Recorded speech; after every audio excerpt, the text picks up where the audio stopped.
and after that, we had to wait for several years, which is about 6 or 7 years, to have a code dealing with retrofitting.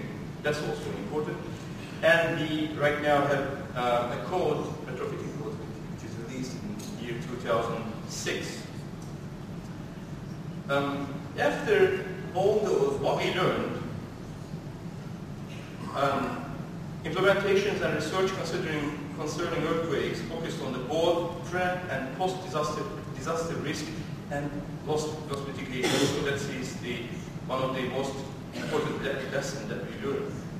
So what we have in Turkey as a national disaster management, the current disaster management structure in Turkey is a typically centralized system. But right now, what we have an independent management system in Turkey, in Istanbul region. Government, it has some governmental organizations, and generally they are responsible for all those. The military actually included in the system. Red Crescent has an active role. Municipalities and universities in the scientific research of those problems, and NGOs also takes a place. So after that, what we have done, we update and improve building retrofitting, building inspection, cadastral and land improvement regulations after all those. And we started to develop an early warning system, particularly in Istanbul region right now. We have an independent early warning system in Istanbul. I will give you some example about that.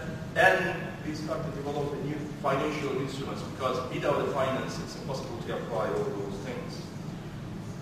And after that, we put a risk insurance system, which is very, very important after the earthquake. So the other important issue is the awareness of the people. It's very important. And we develop a program for vulnerable groups, from children, from elderly, women, and poor. And after that, we go to the schools. So what we have done in the schools and educational buildings in Turkey. So actually, we have two main facts. Before going to that, I will give you some country facts about that. We have about 20 million students in Turkey, 62,000 schools, and 170,000 school buildings. So it's a huge amount of educational building stock. And about 2/3 of the school buildings require earthquake resistance examination, according to our initial survey.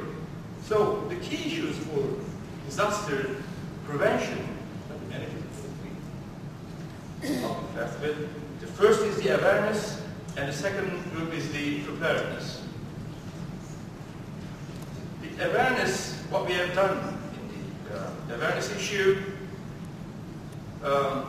we developed a curriculum developed in non-structural mitigation and structural awareness for system safety. More than 1.2 million school children and 66,000 school teachers were reached in that initial effort. This is a very important action. And after that, nationwide, approximately 8 million school children in first and secondary seismic zones remain at risk in 34,000 schools. So this map actually shows the basic disaster awareness for Turkish primary school children by the province. So if you have a darker color over there, which means that that city actually in higher risk, then therefore we have high number of school children has been educated. And the main goal actually for that project was to create the basis for institutionalizing this education program by training 15,000 school-based basic disaster awareness instructors.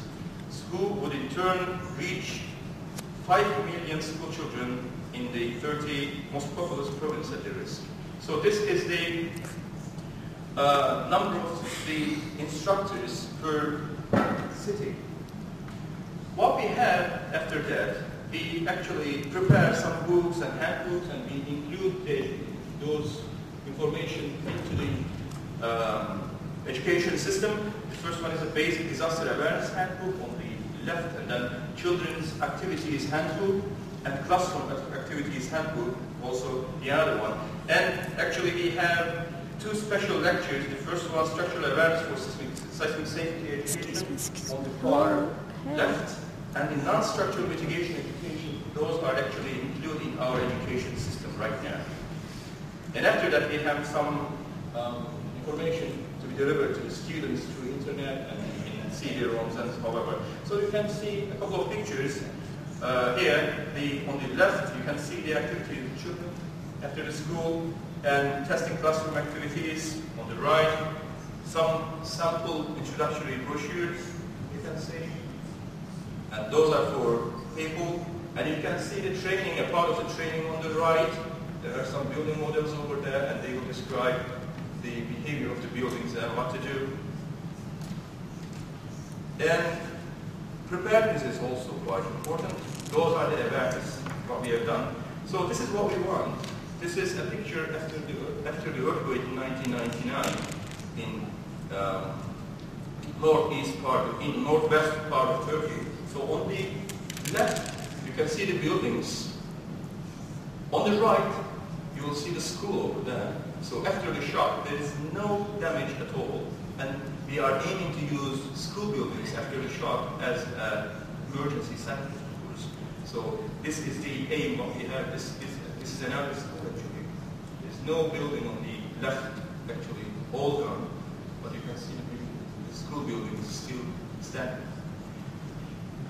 So 1/3 of our schools earthquake zones will not be able to resist an earthquake according to our survey, and in other words, they will collapse, of course.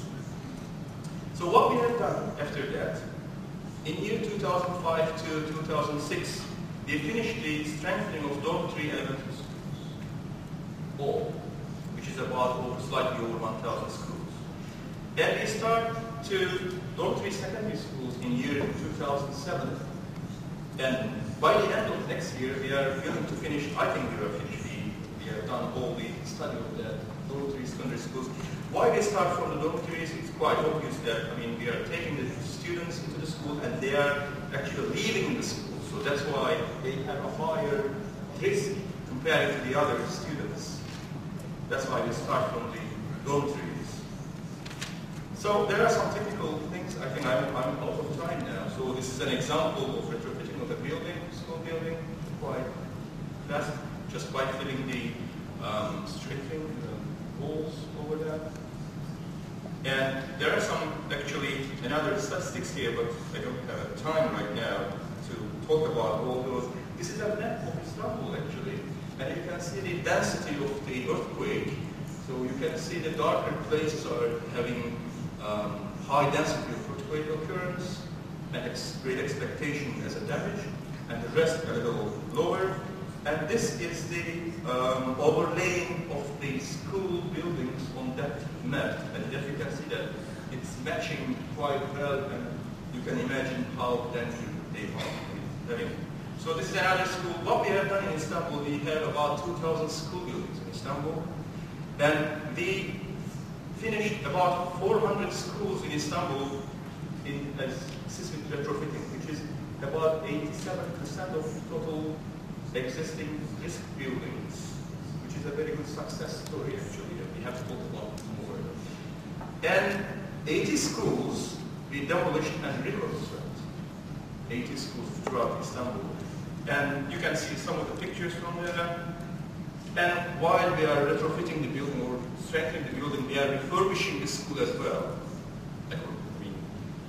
And actually those are some works on the structural side, but in non-structural side of the study, actually, we also have done.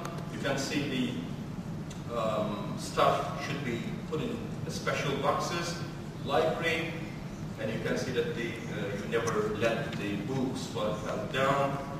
And well, I think the conclusion, well, if you start right now, throughout this meeting, and if we include the disaster risk reduction into inclusive education, I think we have to do it.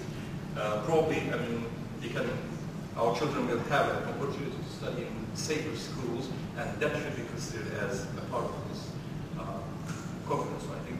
Thank you very much for your attention.